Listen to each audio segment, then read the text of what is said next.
जदि sin alpha equal to 3/5 हुए तेबे tan अल्फार मान केते?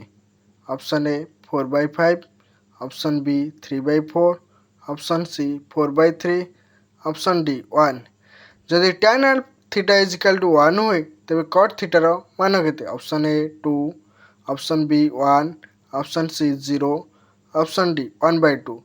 जदि cos अल्फा इजिकल टू 7/25 हुए तेबे cot अल्फार मान केते? Option A 7/24, option B 24/7, option C 24/25, option D 0। sin theta into sec theta equal to dash. Option A 1, option B tan theta, option C cot theta, option D cos theta. Question number 5, sin theta into cot theta equal to dash. Option A 1, option B sin theta, option C cos theta, option D tan theta. पूर्व class formula पढ़ाई समस्त question answer comment box में जनातु।